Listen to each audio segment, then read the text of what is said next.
If I were to go back and make, if I were to go back in time, I would make different choices. I truly believe that it is not a requirement for an actor or actress to have a degree to be successful in this field.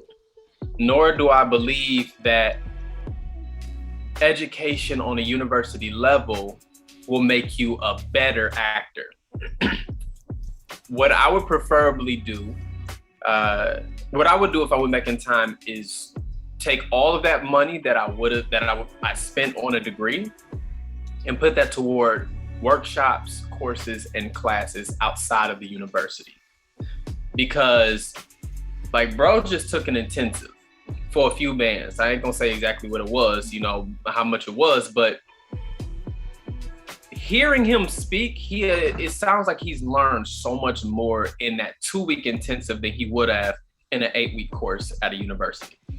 He learned a tremendous amount. Correct me if I'm wrong, stop me if I'm wrong. But when you do intensives, when you do workshops, when you do these different courses in the city and with people, now it's COVID, so over Zoom and stuff, but you're with like-minded people. It's not a school setting. Mm-hmm. It's people that are in the business. It's people that have been in the business for an extended period of time, and they are all trying to help you make it in the business.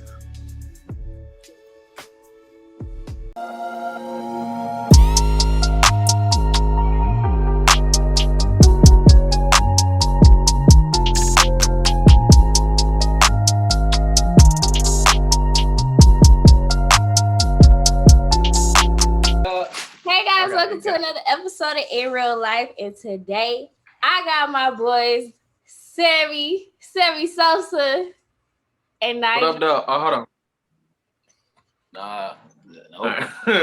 No, you about to mess the whole gang up. You feel what I'm saying? Yep, you already messing up. You don't know his name. You about to mess the whole game up. Hold on, V. These are real ones because y'all, they all the way in LA. And y'all know the time difference, and we just had to get it together. Then Zoom wants to be ghetto today, so I'm so happy to finally get y'all on the show. We got our two creatives. We had a whole conversation about like our life endeavors and career endeavors and what we wanted to do last time I was in LA.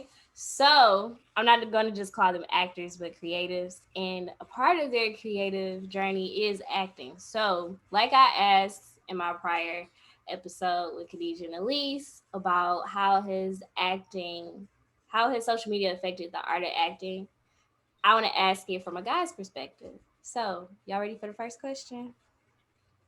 Get into it. We gotta do a drum roll. How did y'all start out acting?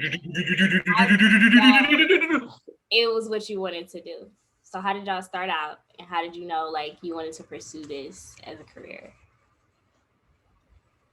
Let you go first while I finish. Because bro eating, I can start right in. So go ahead, real fast.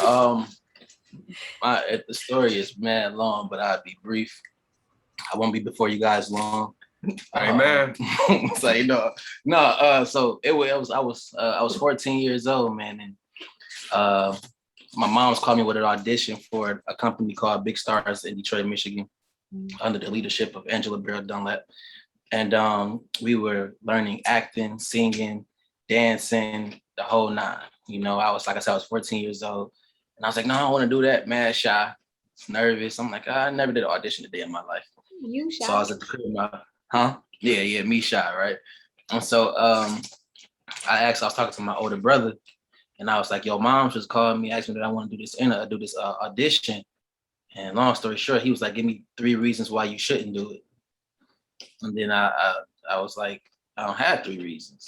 He was like, give me 3 reasons why you should do it. Off the back, I gave him 3 reasons. And he was like, I don't think you need to be sitting here talking to me. Go call mama back and solidify that audition. And I was like, word.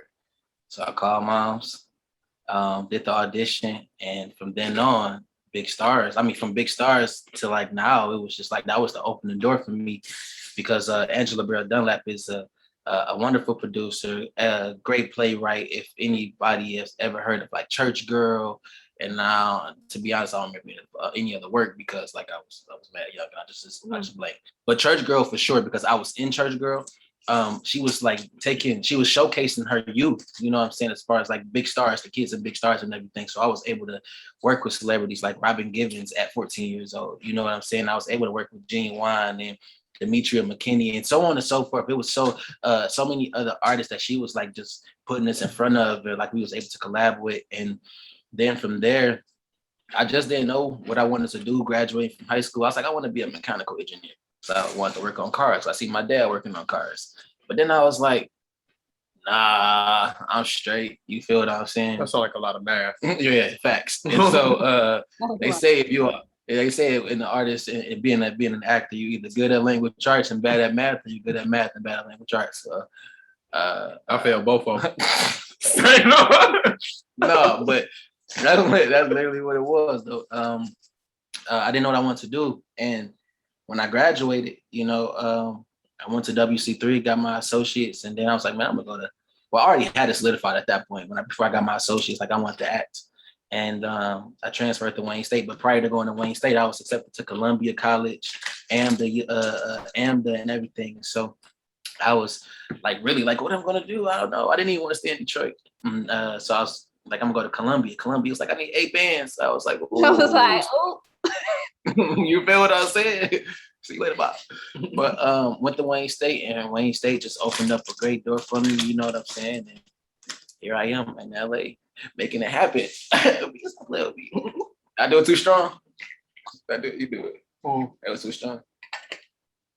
That was a bit much. My story. I've been doing plays in church for years, since I was little. But when I finally decided to take it seriously was when I was, actively pursuing a music career. And that was when I went to Wayne State right out of high school. And I ended up getting a job at the parking department there at Wayne State. And my supervisor, his wife, was a part of a community that was in Rosedale. It was Rosedale Park Players. And he said, my wife is directing the show. It's Dream Girls. They always need ensemble. I didn't even know what that meant. I'm like, they said, you just sing, you just sing in the background. I was like, okay. He was like, this could be your chance. I went in nervous as heck, and it was like, sing something for me. And I sang, and they instantly on the spot gave me the lead role to the person who was playing that part just for the weekend, though, because he had already scheduled that as his honeymoon weekend. Mm-hmm. And so Curtis Taylor Jr., which I guess he's the male lead because, obviously, Jennifer Hudson and all that. So, yeah. So Curtis Taylor Jr. was the role that they decided to give to me on the spot because it was like, we need you to fulfill this part. He'll be out of town. So, yeah, for sure. And so from then, working with all of these wonderful talented Black actors, it was something that I never experienced on that level before. And I decided this is it. It's what I sort of want to do. So I continued to do more shows with the Park Players, each time landing significant roles and continue to get better and better at my craft. And then I decided I wanted to go to Wayne State. That's really a lot of significant roles. You want to be like, I was getting the lead. Yep, I was the primary. Significant role. What role you got? The significant role. But no, I ended up deciding that I wanted to go to Wayne State to further my career. There's some in-between stories that led up to that, but I mean, I don't want to prolong it. I went to Wayne State for acting and theater, and then I fell in love with film. And LA is where the film industry is, mm-hmm. and including Atlanta. But LA is like the staple that's not going anywhere. So I chose to come to LA. I mean, Atlanta's not going anywhere. It's not, but LA is still building. I feel like Atlanta is not going anywhere either. I heard some things about in the entertainment business, like more people are going to either here or LA.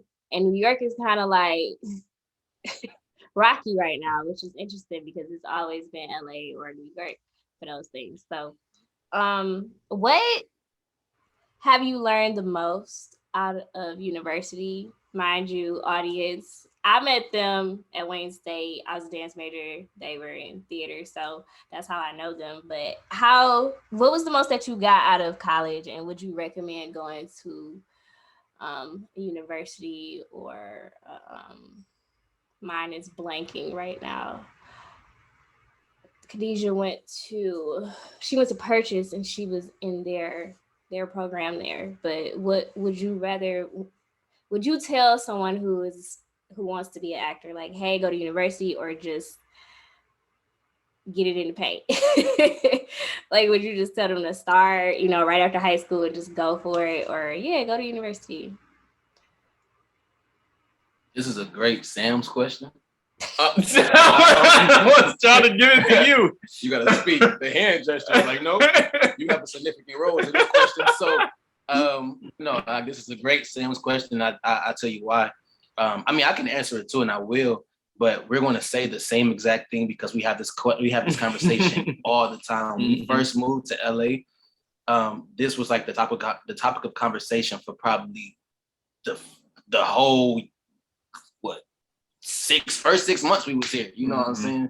And we were just talking about how we just had this conversation day before yesterday. We've been here a year and some change. You know what I'm saying? And it still comes up. But what I say it's a great Sam question because he helped me to realize some things in the midst of his response when I even post a question to him and we was even talking about it. So I'm gonna just give it away once he get through with that salted caramel cookie crunch, gelato. I'll let him put a little bit. So my opinion, I know this is usually what people don't want to hear, but I think it depends on the person. Number one, if I were to go back and if I were to go back in time, I would make different choices. I truly believe that it is not a requirement for an actor or actress to have a degree to be successful in this field. Nor do I believe that education on a university level will make you a better actor. What I would preferably do, what I would do if I went back in time is take all of that money that I spent on a degree and put that toward workshops, courses, and classes outside of the university. Because like bro just took an intensive for a few bands. I ain't gonna say exactly what it was, how much it was, but hearing him speak, it sounds like he's learned so much more in that 2-week intensive than he would have in an 8-week course at a university. He learned a tremendous amount. Correct me if I'm wrong, stop me if I'm wrong. But when you do intensives, when you do workshops, when you do these different courses in the city and with people, now it's COVID, so over Zoom and stuff, but you're with like-minded people. It's not a school setting. Mm-hmm. It's people that are in the business. It's people that have been in the business for an extended period of time, and they are all trying to help you make it in the business. Whereas when I'm in the university, I also have to do all my gen ed classes. And you don't need gen ed to be an actor or an actress. You don't.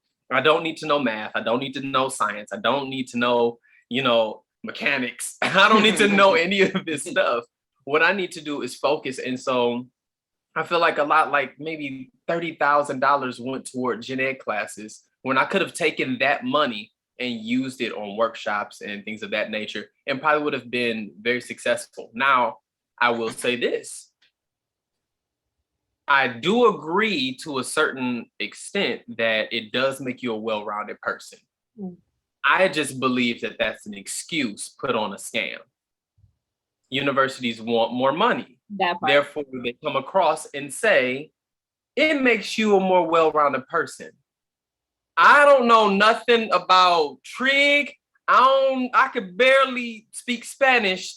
I could barely get a sentence across. Like, why do I need psychology? You feel me? Mm-hmm. And to be in Wayne He State, gonna answer that. I remember I got so many testimonies. It's crazy, but I remember like being at Wayne and going into work and like my advisor being like, "Good news, Nigel." I'm like, "What's up? I'm about to try to go test out of math 1,000 or whatever I was about to go test out of." He was like, "You ain't gotta take math no more." I'm like, "Oh, word?" He like, "Yeah." On that day, I was gonna go test, but at the same time, I'm just like, "Okay, whatever." But he was like, "You ain't got it. We about to get rid of it." You know what I'm saying? So for a theater major, you don't have to take math anymore. And I was like, "Dope." My homies was mad because he just spent some cheese to go, to take this class and everything. And he was like, "Dog," and it happened at the end of the semester. And so I didn't have to go and like take math. They took math away from theater. I think like a semester or two later, Sam and I were taking French. We had took French one. You had to take 2 semesters of French if you was a theater student, or a foreign language, not French, but a foreign language. And so we chose to take French. And so all I know from French is oui. And that's it. You know what I'm saying? Like for real. And I'm like, they gonna look at me and be like, "Bro, you not even a Frenchman." You know what I'm saying? Like we're not about to cast you for that. And so I remember we took our first year of French and then we took our second year. I knew I was feeling French too. I passed French 1, you know what I'm saying? But I knew I was gonna fail French 2. And you had to at least have a D to go. I think, was it a D? Mm-hmm. To at least go on, you know. And long story short, as we were finishing up, they was like, "Good news, theater majors, you don't have to take a foreign language no more." We like, bruh, we just put mad cash down, you know what I'm saying? And it's like, you don't need this no more. You know, and that was for, and I had to feel what my homies felt when I had got through with math, but like they were just like relinquishing things as we went, you know. And so to answer your question, and even with us working with young people, you know, that's something that when we graduated, we were talking to kids at the time. We were working with DYC. We were talking to kids. It's like, no, I'm not encouraging you not to go to college. Like, if you go to college, that's your decision. However, if you're going for this field and what we're talking about and what we took up, here's a better route, or here's another route you can take. I was told prior to going to college, you know, you don't got to go to school to get a degree to be an actor. I was like, yeah, but I feel like I knew it all. You know what I'm saying? I was like, yeah, but at the same time, yada, yada, yada, I'm a first gen. So people coming to talking to me, I'm just like, yeah, you don't know. You ain't get far. You know what I'm saying? But at the same time, that was really butthole of me, but that's not, hey, one of them. But I was like, man, you know what you're talking about. I'm gonna go to school. Denzel Washington went to school. Like, y'all went to school. I was just dropping names and stuff like that. Then I graduated and I'm like, I didn't have to go to school for this. You know what I'm saying? I could have took workshops. I could have did X, Y, and Z. You know what I'm saying? And so I'm not telling nobody don't go to college. You know what I'm saying? If you want to go to college and you want to have that experience or whatever you're looking for, by all means. But when it's coming to like, yo, I want to go to get a degree in theater or in film or whatever the case may be, it's other ways you can take. Like you said, I just took a 2-week intensive for a comedy on a comedy course, Chicago style comedy. Mm-hmm. I worked with improv teachers, comedy sketch writers and everything. When I tell you, I'm sitting back and talking to him like, bro, I have a journal thick, like of notes that I took, mad information that I got from 2 weeks. Okay. That I'm like, I can take this and be really successful off of it. You know what I'm saying? Like, and one of the things that one of the teachers said to us within the course while he was introducing himself, he said, he was a comedy sketch teacher. He said, this is to potentially help you write, create content. Mm-hmm. And when he said that, I was like, oh, he's in tune with the outside world. You know what I'm saying? He's not just like, oh, I'm in theater or whatever the case may be. And he's a teacher in the university. He's like, I'm just not in this world. I'm outside of it too. And I was like, wow. So I connected the dots and I was like, I'm going to like you because you can relate. Really. Because usually in a university setting, they be stuck 20 years ago, 30 years ago. And it's like, the world is changing. The world ain't the same it was 5 years ago. So what they say, those who can't teach, that's no shots to anybody watching this. I said they say. Yeah, say me say. Say me say. All right. Good question. How has social media affected the art of acting? And do you believe it's good, bad, and different? Elaborate for the people. I honestly believe social media has affected acting in a great way.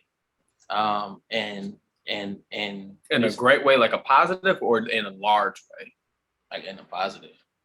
Okay. In a positive. And I say that because it's things like, I don't know if for the viewers, if y'all watch Courtney Wayne or Country. I always say Courtney, Country Wayne, or well, I'm gonna just leave it at Country Wayne.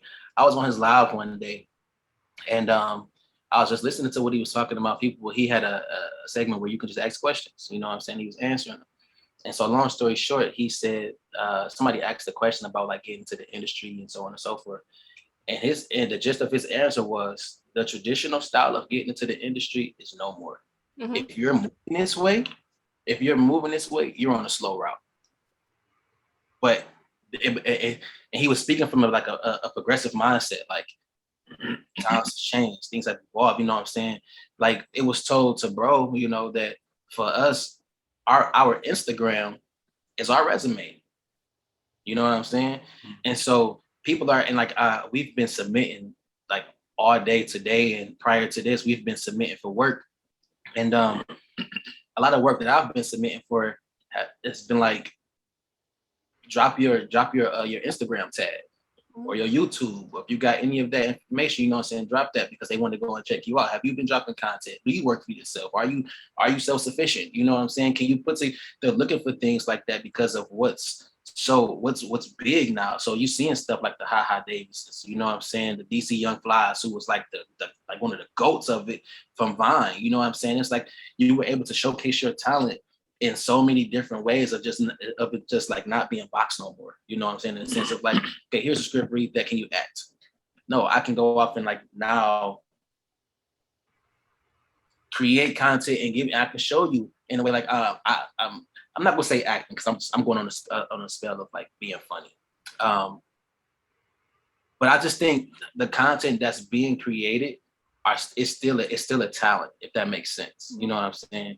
It's still a talent, and it's like for us, it takes work. It takes work, and for us as actors, you know, a lot of the times we get stuck in here. You know what I'm saying? From like, especially from going to a collegiate institute and then getting into the world, it's just like, man, we're stuck up here. Whereas you seeing people like Country Wayne and they're just creating and going and doing it and putting it out there. Not no lack or not no disrespect to the craft, but it's like we get stuck up here. It's a heady thing where it's just like art is not heady. Art is free. You know what I'm saying? Art shouldn't be boxed. The moment you box art, you know what I'm saying? Is it really art anymore? You know what I'm saying? Art is free.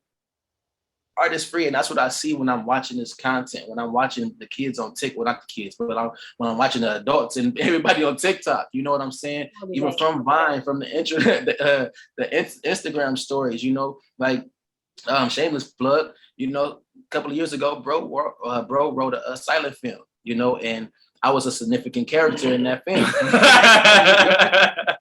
You know what I'm saying? So if y'all get a chance, go check that out. It's a really dope film. And it just got accepted into 2 more awards. See, word. You know, film festivals, not festival. 2 more. But no, like that's still on my page till this day. You can go and watch the whole thing. I think it's about like 5 minutes. You know, yeah. But my whole point of it was just like stepping out of the comfort of just being, of just like at least just like boxing art. That probably wasn't my point. I kind of lost it. All right, I'm gonna shut up now. It's okay. I just found the caramel. Sam is me right now. Oh, look. Repeat the question for me. How has social media affected the art of acting, good, bad, indifferent? I think that social media has done positive things. Mm-hmm. I think that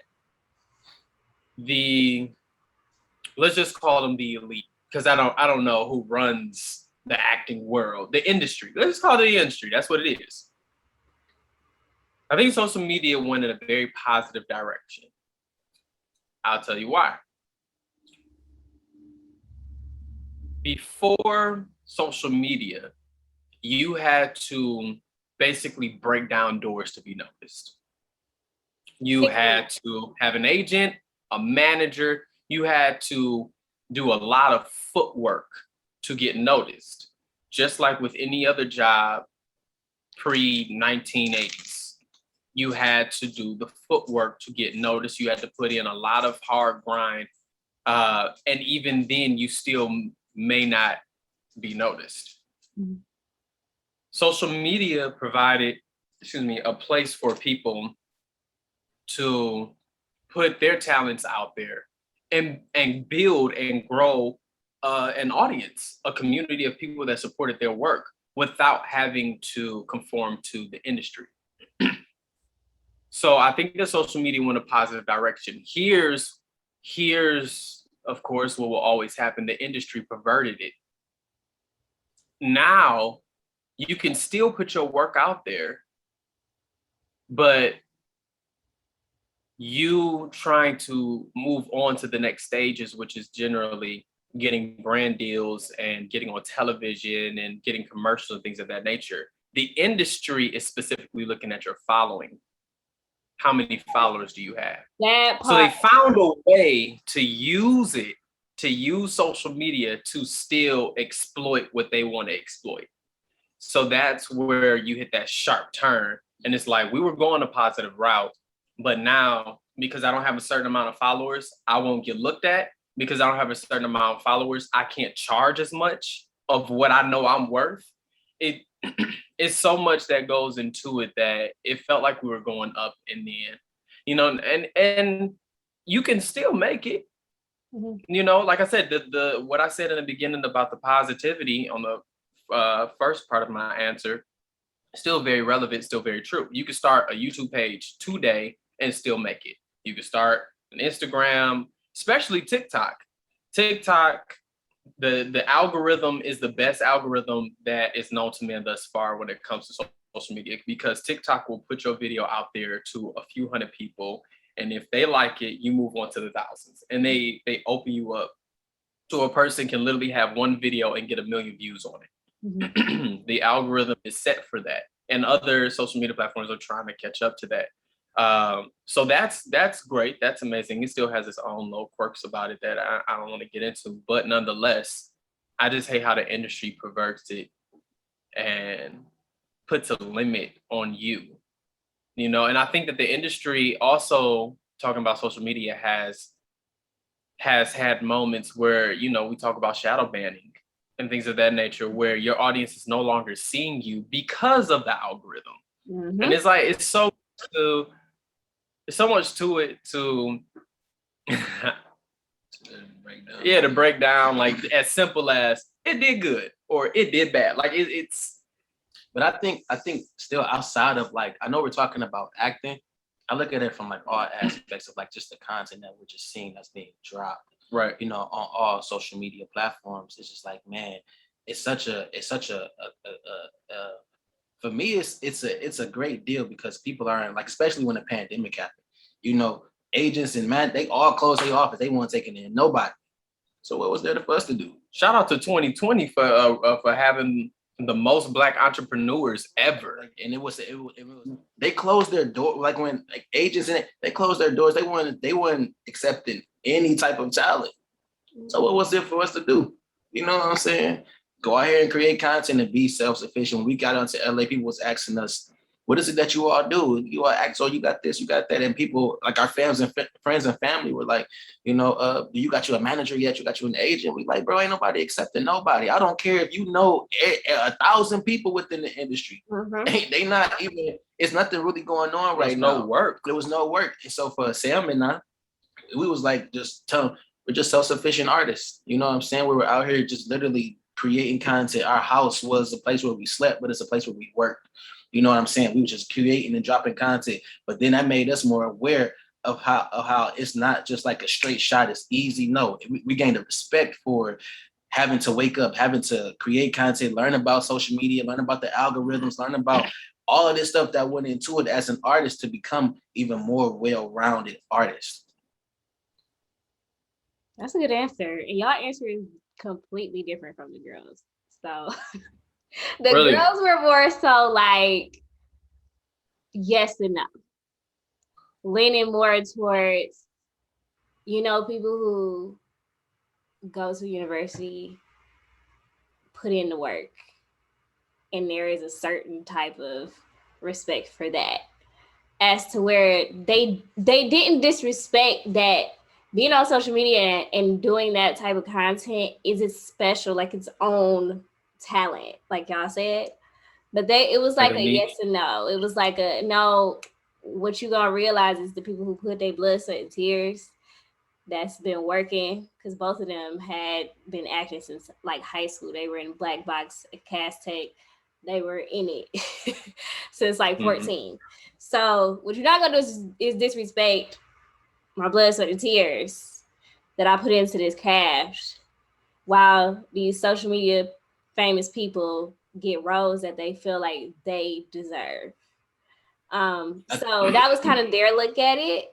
But y'all look at it as very interesting. I feel like can we go ahead. I'm sorry, just because I want to tap in on that a little bit too. Me too. Because it's that you said, oh, you're not going to disrespect my blood, sweat, and tears. By all means, you know what I'm saying? We had this conversation before, and it was 3 of us at that point. Me and Sam was on the same, we had the same view, and I ain't trying to disrespect nobody. I mean, I put it in too. You know what I'm saying? I'm 28 now. You feel me? I've been doing this since I was 13, 14 years old. Bro, like you 50, you feel what I'm saying? Going on 51. You feel what I'm saying? And so he been out for. So I'm not disrespecting nobody, blood, sweat, and tears, but I think it's what I think it's about is being progressive. You know what I'm saying? Evolving. So if everybody is walking in a straight line, and I so happily poke my head out, who the attention gonna come to? The straight line or me? You feel what I'm saying? They're gonna be like, why is your head out? I'm gonna get that attention, and if it's worth it, people that it's gonna become trendy. It's gonna be, oh, I'm gonna stick my head out too. Not saying like, yeah, like I think the right thing is good to be trendy for the right reasons. You know what I'm saying? And I feel like with social media, it just went that route, where it's just like, now I can put a monologue out on my page. And I watched actors do this on a daily basis. Drop a monologue on their page. You know what I'm saying? Get mad views or no views at all. And people can share it. And you never know who people know. You know what I'm saying? Or it's like, oh, I'm going to take my blood, sweat, and tears that I did for X amount of years, and I'm going to put it in this one finger and send to 30,000 people and be like, I did a monologue every single day. Mm-hmm. You never know how you get picked up. You know what I'm saying? So it's like, it's a bunch of ways to put it in there. I'm not, no shots to them or anything of that nature, but I feel that same way. But just like